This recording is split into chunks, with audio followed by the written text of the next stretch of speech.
आप लोग कैसे हो? जबरदस्त होंगे। मेरी पूरे विश्वास के साथ मेरी पूरी वीडियो देखे होंगे और जबरदस्त आप लोग नोट किए होंगे। ठीक है, पेन कॉपी लगा के आपने बताया कि आपको जबरदस्त और कैसे स्ट्रेटजी करनी है, कैसे पढ़ाई करनी है। तो मेरी वीडियो भी अपलोड हो गई है, आप लोग जबरदस्त देखते रहे। ठीक है, आप लोग को बताना चाहूंगा कि आज के टाइम में जितने भी क्वेश्चन आप बना रहा हूं ना, उतना मैं अभी तो प्रैक्टिस करवा रहा था, मतलब साल के पेपर बनवा रहा था कि टाइप पूरे। लेकिन आज मैं लाया हूं वास्तविक संख्या, मतलब रियल नंबर। रियल नंबर के कितने क्वेश्चन बन सकते हैं पेपर में, ये टोटल क्वेश्चन आपको जनाऊंगा। मात्र 10 ही क्वेश्चन है, 10 से 12 क्वेश्चन है और इन्हीं में हम पूरा पेपर फंसा देंगे। रियल नंबर जितनी वास्तविक संख्या के आज तक पूछे गए हैं और ये पूछे जाएंगे और 2025 में है, जिसे 285 तथा 1249 को भाग देने पर शेष फल क्रमशः 9 और 7 प्राप्त होता है। बेटा सबसे पहली बात, मुझे महत्तम संख्या का मतलब निकालना है बेटा, हाईएस्ट कॉमन फैक्टर मतलब एचसीएफ। ठीक है, अगर क्वेश्चन में महत्तम निकालना हो तो वो होता है एचसीएफ। ठीक है, तो फिर किससे करना है मुझे, 285 व 1249 को भाग देने पर शेष फल क्रमशः 9 और 7 प्राप्त होता है। तो मेरी याद रखना बेटा, जो शेष फल प्राप्त होगा वो तुम घटा दोगे दोनों में। ठीक है, सिंपल बात है। जब शेष फल अगर प्राप्त हो रहा है तो जिसे आप भाग देने पर उसमें है तो आप घटा दोगे। तो 285 में 9 अगर कम कर दोगे तो 276 बचेगा और 1249 में अगर 7 कम कर दोगे तो 1242 बचेगा। आप इसका एचसीएफ निकालोगे, जबरदस्त। ठीक है, इसका एचसीएफ निकालोगे बेटा, तो 276 को अगर भाग अगर एचसीएफ से निकालोगे तो बेटा 1272 हो जाएगा। सॉरी 1242 है, 1242 भाग अगर किससे करोगे, 276 से। बेटा ये लगभग हमारे ख्याल से अगर 6 गुना तो जाएगा नहीं, 5 गुना जाएगा। क्या 5 दूनी, हाँ 5 गुना चले जाएगा। 5 छक्के 30 और 5 सत्ते 35, 3 38 और 5 दूनी 10 और 3 13। गलत हो गया, मुझे 4 बार जाना होगा। 4 बार जाएंगे तो 4 छक्के 24 और 4 सत्ते 28, 2 30 और 4 दूनी 8 और 8 3 11। ठीक है, 4 छक्के 24, 4 सत्ते 28, 2 30, 4 दूनी 8, फिर 2 2 में से 4 गई, मतलब कम नहीं होगा, 12 12 में से 4 गई 8 और बेटा 3 और यहाँ आपका सॉरी यहाँ 1 बच जाएगा। तो क्या बचेगा, 138। ठीक है, अब 138 से ये जो चीज आएगा इधर चलाएगा। ठीक है, सिंपल बात है यार, आप लोग जानोगे। बहुत अच्छा बेसिक लगाते हैं हम, हमें बेसिक लगाने की शौक नहीं है, बस आपके लिए है। बेटा ये बताओ, 38 दूना 76 होता है और 1 दूनी 2 होता है, तो लगभग 2 बार जा रहा है ना सर जी। 38 दूना 76 और 1 दूनी 2, तो 2 बार। 2 8 16, 2 3 6 7 और 2 1 कम 2। ठीक है, पूरा पूरा विभाजित हो गया। कहने का मतलब अगर शेष फल 0 आए, अगर शेष फल 0 आए तो आंसर जो होता है वो भाजक होता है। आंसर क्या होता है, भाजक होता है। इसी को हम एचसीएफ कहते हैं। तो एचसीएफ जो आया, मेरा आंसर जो आएगा वो आया है 138। तो वीडियो को लाइक करो, सब्सक्राइब करो, शेयर करो, कमेंट करो और फैला दो। उन बच्चों के लिए है क्योंकि जिसका सपना टारगेट 100 में 100 है मैथ के लिए, उन बच्चों के लिए। ठीक है, नोट कर लो।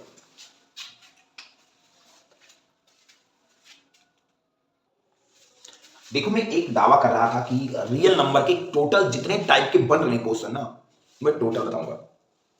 तो मैं पूरी वास्तविक संख्या के जितने भी क्वेश्चन रियल नंबर के जितने भी बन रहे हैं मैं टोटल बताऊंगा, ये दावा था और पूरा कंप्लीट करके जाऊंगा। ठीक है, ठीक है, बिल्कुल देखेंगे। वह महत्तम संख्या ज्ञात कीजिए जिसे 398, 436 और 542 को भाग देने पर शेष फल क्रमशः 7, 11 तथा 15 आता है। तो बिल्कुल सिंपल बात, वो संख्या क्या है बेटा जिसे भाग देते हैं, ये लिख देंगे। पहले मुझे स्टेप देखना है ना।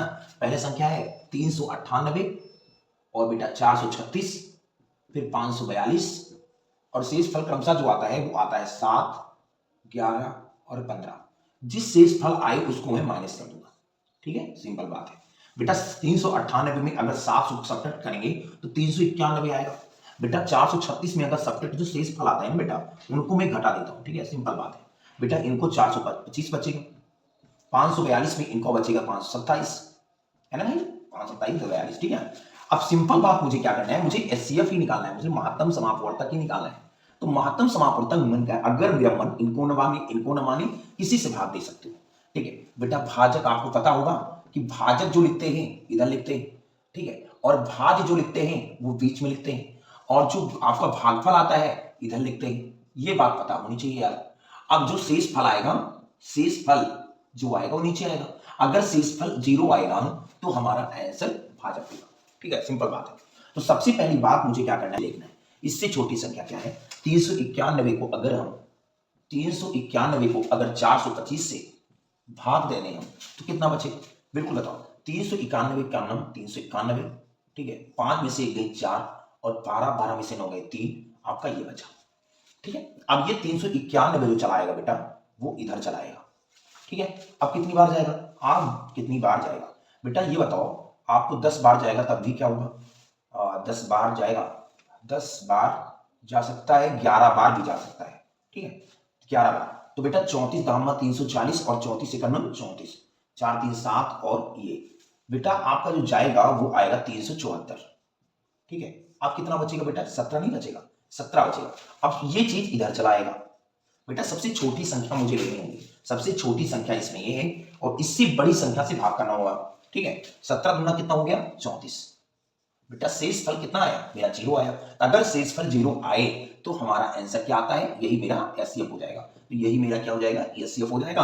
और इसी को हम आपको भाजक बोलते हैं और इसी को हम आंसर मान लेंगे। ठीक है, तो जबरदस्त मेरे वीडियो को देखें और लाइक करें, सब्सक्राइब करें, शेयर करें। ठीक है, बेल आइकन को भी दबा देना।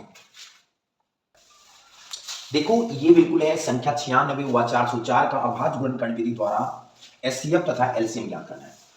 ये बताओ बेटा, मैं अगर इन चीजों का अगर मैं गुणनखंड निकाल दूं तो बेटा क्या बन सकता है?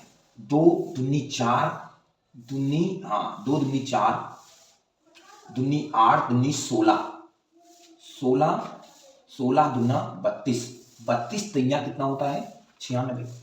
ठीक है, और अगर 404 की बात करूंगा बेटा ना, 404 की बात करूंगा तो बेटा इसमें प्राइम नंबर दिखता है तो 101 दिखता है और गुना 4 दिखता है, तभी तो 4 एकम 4 4 एकम 4 बनता है। बेटा इसको 4 को अगर मैं ऐसे ले लूं तो गुना 2 तो हो जाएगा ना सर जी। अब बेटा मुझे एचसीएफ निकालना है, तो एचसीएफ उसे कहते हैं जो दोनों में मिलता है बेटा, एचसीएफ इसे कहते हैं जो दोनों में मिलता है। तो एचसीएफ दोनों में ये और ये, तो एचसीएफ 2 ही मिल रहा है तो मतलब एक 2 मिल रहा है और एक 2 मिल रहा है, तो 2 दूनी कितना हो गया? 4। ठीक है, अब मुझे एलसीएम अगर पता है, अगर एलसीएम का सूत्र होता है आपको पता होगा, पहली संख्या गुना दूसरी संख्या बटे आपका एचसीएफ होता है। ये मैंने बता चुका है आपसे बेटा। पहली संख्या बेटा 96 और दूसरी संख्या बेटा आपका 404 है। ठीक है, यही तो पहली संख्या दूसरी संख्या है और जो एचसीएफ आया है वो 4 है। ठीक है, सिंपल बात है यार। अब ये बताओ बेटा 4 एकम 4 4 एकम 4 मतलब 101। अब इसको करेंगे तो हो जाएगा 96 का नम 96, 96 का नम 96 मतलब 9696 हमारा इसका एलसीएम आ जाएगा। तो बहुत इजी से लगाएंगे इसको क्योंकि मुझे हर चीज पता है। अब इसे निकालते 2 दूनी 4 दूनी 8 दूनी 16 दूना 32 यहाँ 32 यहाँ 96 96 ऐसे भी लगा सकते थे अगर चाहूं तो बेटा। एलसीएम उसे कहते हैं जो मिले और ना मिले। ठीक है, जैसे 2 मिल गया 2 मिल गया फिर ये सब लिख देता हूं। ठीक है, तो थोड़ा बड़ा हो जाता तो आ जाता तब भी। ठीक है, तब भी आ जाता 101 से। 2 दूनी 4 दूनी 8 दूनी 16 16 2 दूनी 4 4 दूनी 8 एक 2 कम है, 1 2 लगा दो। 2 दूनी 4 दूनी 8 दूनी 16 16 तिया 16 16 दूना 32 32 तिया 96 96 और 101 को करेंगे तब भी क्या आएगा? 196। मतलब जैसे भी लगा सकते हो ऐसे लगा सकते हो, जो मिले हो ना मिले हो एलसीएम होता है और जो कॉमन हो दोनों में उभयनिष्ठ हो उसी को हम एचसीएफ कहते हैं। ठीक है, तो बिल्कुल रियल नंबर के क्वेश्चन ऐसे ही टाइप के 2025 में बन रहे हैं, तो आप लोग जबरदस्त नोट करो। ठीक है, देखो ये क्वेश्चन है एचसीएफ 306 कामा 457 बराबर आपका 9 दिया है, तो एलसीएम 306 कामा 457 को निकालना है। बेटा आपको फार्मूला पता है कि एलसीएम बराबर ए कामा बी मतलब पहली संख्या गुना दूसरी संख्या बराबर जो होता है ये और ये का, ये जो भी होगा वो गुना हो जाएगा और नीचे एचसीएफ आ जाता है। अगर बेटा ये चीज पता है तो कोई दिक्कत नहीं होनी चाहिए आपको, इसी फार्मूले बेस पे लगेगा। बेटा एलसीएम की वैल्यू अगर देखा जाए तो एलसीएम मुझे निकालना है और ये 306 कामा 657 दिया है। ठीक है, अब इसको अगर देखोगे तो इसको निकालना है तो एलसीएम 306 मतलब ये ए की वैल्यू है ये बी की वैल्यू है। अब इसको लिख दो 306 और गुना 657। बेटा पहली संख्या गुना दूसरी संख्या बेटा तो जो है, और मुझे एचसीएफ निकालना है। एचसीएफ कितना है बेटा? 9 है। ठीक है, सिंपल बात है यार, बहुत जबरदस्त लगाते हो। ठीक है, अब काट लो यार, 9 एकम 9 9 सके 63 63 और 2 65 तो 9 3 क्या होगा? 27 होगा। बेटा 306 गुना 73। ठीक है, अगर गुना करोगे तो जो गुना करने पे आएगा वही तो हमारा एलसीएम कहलाएगा। तो लगभग हमें एलसीएम 3 छके 18 और 3 दूनी 6 2 6 दूनी 12 और 1 13 फिर आपका 12 13 एक दूनी 2, फिर आपका 3 आएगा, फिर 22 क्या, हाँ 22 मतलब 22,338 ही आंसर लगभग आएगा। जो मिस्टेक अगर गुणा भाग में होगा ना डायरेक्ट करने पर तो आप लोग सही कर लेंगे, इसको गुणा करने पर 22,338 आएगा, ठीक है, लगभग ही गुणा कर सकते, तो इसको सही करेक्ट यही आंसर एलसीएम आएगा। और आप डायरेक्ट ऐसे लगा सकते हो पेपर में, जो भी आपके नंबर मिलेंगे और जबरदस्त मिलेंगे ऐसे ही पेपर में लगाना होगा। और जबरदस्त कमेंट करते रहो बेटा, जहां समझ में ना आए वहां मुझे बताते रहो, तभी आपको हम ज्यादा ज्यादा दे सकेंगे सपोर्ट, पूरा जब सपोर्ट दूंगा। और जबरदस्त जितने भी रियल नंबर के क्वेश्चन बन रहे हैं पेपर में उतना टोटल लाऊंगा, ये मेरा दावा है, ठीक है। बेटा सिद्ध कीजिए कि एक 7√5 एक अपरिमेय संख्या है। बेटा सिंपल बात है, आप लोग जबरदस्त क्वेश्चन देखोगे, आपको ये सिद्ध कीजिए 7√5 एक अपरिमेय संख्या है। तो सबसे पहली बात अपरिमेय बोले तो माना, याद रखना है सवाल, यहां से लगाना स्टार्ट करना है। तो माना 7√5 एक परिमेय संख्या, इसका अपोजिट मान लिया करो, माना 7√5 एक अपरिमेय, भाई सिद्ध करना है ना मुझे, परिमेय संख्या है। बिल्कुल जल्दी जल्दी आप लोग क्वेश्चन लगाओगे, स्पीड बना के मैथ। अब बेटा 7√5 अगर करोगे तो ये तुम्हारा ए होगा, अगर परिमेय को ए मान सकते हो या ए बटा बी मान सकते हो, ये कुछ भी मान सकते हो, ठीक है। तो अगर बेटा ये बताओ, ये अपरिमेय रूट में है, अपरिमेय जो होती है रूट में होती है, और ये परिमेय है, तो बेटा अपरिमेय को अगर मैं कांच रोक लूं तो ये जो 7 होगा वो नीचे चला जाएगा, ठीक है। अब ये बताओ सिद्ध तो हो गया, तो लिख दो जहां जहां √5 एक अपरिमेय संख्या है, क्या है बेटा, अपरिमेय संख्या है, और a बटा 7 क्या है, एक परिमेय संख्या है। ये सब में लिखना पड़ेगा, ऐसे क्वेश्चन जितने भी आते हैं मैं टोटल ले आऊंगा। और परिमेय संख्या है, ठीक है, परिमेय संख्या है, ठीक है, परिमेय संख्या है। आप कभी भी याद रखना, कभी भी सब में लिखना होता है, कभी भी परिमेय संख्या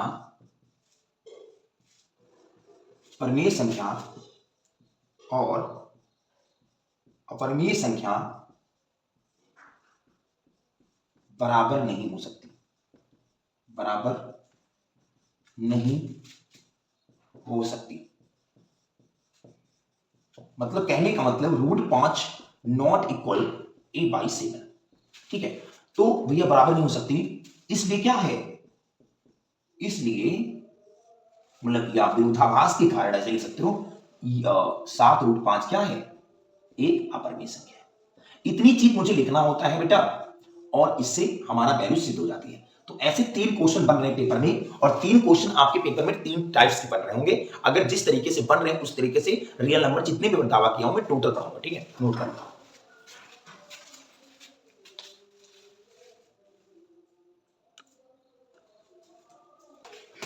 देखो सिद्ध कीजिए कि 3 + 2√5 एक अपरिमेय संख्या है। तो बेटा माना, मुझे मान लेना है, माना 3 + 2√5 एक परिमेय संख्या है, इसका उल्टा मान लेना है, क्या बेटा, परिमेय संख्या। इसको अगर बेटा हल आपको सॉल्यूशन अच्छे से नंबर करना है तो परिमेय संख्या है, ठीक है। तो बिल्कुल सिंपल बात है, 3 + 2√5 बेटा अगर चाहो तो p/q मान सकते हो, या a मान सकते हो, या p मान सकते हो, कुछ भी मान सकते हो। तो बेटा ये बताओ, सिंपल बात है, आप जबरदस्त देखोगे, अगर 2√5 को रोक लोगे तो ये कहां चला जाएगा, ये चला जाएगा p/q में, ठीक है, सिंपल बात है। और ये 3 डिवाइड होके इधर चला जाएगा बेटा, सिंपल बात है, बिल्कुल अच्छी बात है। आप लोग देखोगे अब ये बन सकता है 2√5 तो बन ही सकता है, तिरक गुणा अगर हो जाएगा तो ये बनेगा p-3q और बटे इधर q इकन्नम q बन जाएगा। अगर बेटा √5 को फिर रोक लोगे, p अपरिमेय है, ये परिमेय है, तो बेटा बन जाएगा p-3q और बटे बेटा q बन जाएगा, और ये जो 2 है ना वो नीचे पहुंच जाएगा, ठीक है। अब ये भी लिख सकते हो जो लिखे हो ना कि कभी भी जहां ऐसे लिख सकते हो, √5 एक अपरिमेय संख्या है, अपरिमेय संख्या है, और यही लिख सकते हो यार जो लिखे होगी। तो p-3q एक बटा 2q एक परिमेय संख्या है। कभी भी परिमेय संख्या अपरिमेय संख्या बराबर नहीं हो सकती, इसलिए विरोधाभास के कारण जो है 3 + 2√5 एक अपरिमेय संख्या है। सब में वही गुण होना चाहिए और आप लोग लिख सकते हो। ठीक है, तो नोट कर लोगे। एक टाइप के और क्वेश्चन बन रहे पेपर में, ये देखो। देखो ये क्वेश्चन है, सिद्ध कीजिए √2 एक अपरिमेय संख्या है। मैंने क्या कहा कि लिखना पड़ता था, तो मैंने कहा कि इकट्ठा समझा ही देता हूं। माना √2 एक परिमेय संख्या मान लो, उल्टा मान लो, फिर √2 बराबर p/q मान लो। बेटा इस रूट को हटाने के लिए मुझे क्या करना पड़ा, दोनों पक्षों के रूट तो अपरिमेय संख्या वैसे सिद्ध हो गया था, लेकिन उसे और बढ़ाने के लिए माना दोनों पक्षों का वर्ग करने पर, मतलब स्क्वायर बोथ साइड कर दिया। √2 का स्क्वायर मैंने कर दिया, और √2 का स्क्वायर दोनों पक्षों करूंगा तो √2 का स्क्वायर करूंगा तो 2 ही बचेगा, मान लीजिए तो 2 ही बच गया। ठीक है, और p का करूंगा तो p² हो जाएगा। ठीक है, अब मैं तिर्यक अगर गुणा कर दूं तो बच जाएगा 2q² बराबर p²। ठीक है, अब अगर बेटा ये बताओ, इसमें तो उभयनिष्ठ दिख नहीं रहा है, तो हमें क्या कर दो बेटा, इसको दो तरीका लगा सकते थे। तो अगर मैंने मान लिया p बराबर 2r, मैंने मान लेते हैं, तो p² बराबर 2q² है, p² बराबर 2q² है। मैंने कहा कि p की जगह पे 2r रख दिया, तो 2 दूनी क्या हो गया 4r² और बराबर 2q²। तो बेटा आपका बच गया 2r² बराबर q²। अब ये कर सकते हो बेटा, अब कभी भी परिमेय संख्या अपरिमेय अगर करना चाहो तो बेटा q को रोक लोगे अगर, तो हमारा बच जाएगा 2r²। ठीक है, अगर q को रोक लोगे, ये किसी का स्क्वायर होता नहीं है और ये होता है तो r लगा दोगे, तब भी तो q/r हो जाएगा, तब भी तो √2 हो जाएगा। तो कभी भी परिमेय संख्या और अपरिमेय संख्या बराबर नहीं हो सकती। तो समीकरण फर्स्ट और सेकंड से कह सकते हैं कि 2p का q कोई उभयनिष्ठ नहीं है बेटा, इसमें कोई दो मतलब उभयनिष्ठ मतलब कॉमन, इसमें और इसमें कोई कॉमन नहीं है। तो मैं कह सकता हूं कि जो कि विरोधाभास के कारण एक √2 क्या है, एक तुम्हारा अपरिमेय संख्या है। ठीक है, तो ऐसे टाइप का क्वेश्चन बन सकते हैं। तीसरा क्वेश्चन और तीसरी टाइप के बता दिया हूं, टोटल कंप्लीट नहीं हुए हैं, 1-2 क्वेश्चन और हैं, आपको जबरदस्त इस बन सकते हैं तुम्हारे वास्तविक नंबर से, या हम कह सकते हैं रियल नंबर से, इतने क्वेश्चन बन सकते हैं। देखो यदि एचसीएफ 26,169 बराबर 13 है, तो एलसीएम 26,69 का मान क्या होगा। बेटा पहली संख्या अगर ए है, बी ये है, तो मैं कह सकता था कि एलसीएम बराबर क्वेश्चन है, एलसीएम का फार्मूला अभी डायरेक्ट बताया था कि इन संख्या का पहली संख्या दूसरी संख्या का गुना होंगे, और मुझे एचसीएफ नीचे लिखना होता था। तो बेटा ए गुना बी, ए की वैल्यू 26 और बी की वैल्यू 169 बराबर एचसीएफ अगर दिया है तो मेरा 13 दिया है। 13 एकम 13, 13 तिरहियम 169 होता है बेटा। अगर 26 को 13 से गुना कर दोगे तो बेटा याद रखना, अगर ना कर पाओ, मैं जैसे किया डायरेक्ट, 13 दूना 26 तो 260 हो जाएगा, और 13 छक्के 78 हो जाएगा, 8 7 6 13 और 2 1 3 338 हो जाएगा हमारा, ये हमारा एचसीएफ सॉरी एलसीएम हो जाएगा 338। तो डायरेक्ट लगाने से पहले मेरी बात एक और सुन लो कि आप लोग जबरदस्त नोट करते रहो, शेयर करते रहो वीडियो को, ठीक है, और सब्सक्राइब करते रहो। देखो p बराबर ab² और q बराबर a² b का आभास संख्या है, तो एलसीएम और एचसीएफ क्या है बेटा, ये बताओ। सिंपल बात है, अगर ab बराबर ab² दिया है तो इसको क्या लिख सकता हूं मैं, a Guna b Guna b। ठीक है, अगर q बराबर देखूं तो q बराबर a²b है, तो इसको 2 बार लिखा है, तो a गुना a और गुना b कर सकता हूं, बहुत सिंपल बात है। अब जो दोनों में मिल जाए वही तो एचसीएफ होता है, और जो दोनों में मिल जाए बेटा a मिल गया लिख दो, और एक बी और एक बी मिल गया, तो मतलब एचसीएफ अगर पूछा जाए तो ए बी हमारा हो जाएगा। अगर एलसीएम पूछा जाए बेटा, एलसीएम इसे कहते हैं जो मिले और ना मिले, एक ए मिला था, एक बेटा बी मिला था, और नहीं मिल रहा था बी और एक ए। ठीक है, तो ए का गुना बेटा a² और बी का गुना b², तो इसका जो आंसर आएगा वो एलसीएम a² और b² आएगा। जबरदस्त नोट करो बेटा, और सब्सक्राइब करते रहो चैनल को, और शेयर करते रहो बेटा। आप लोग देखो चैनल को सब्सक्राइब कर दोगे तो बेल आइकन को दबा दोगे तो हर वीडियो मेरे पास पहुंच जाएगी। जैसे मैं आपके पास टोटल वीडियो भेज दूंगा, ठीक है, जितनी भी टोटल वीडियो डालूंगा तो आपके पास आ जाएगा। बस ये बेल आइकन को दबाते रहना, ठीक है, बेल आइकन को दबा दो, शेयर कर दो, कमेंट कर दो, लाइक कर दो, ठीक है, नोट कर दो।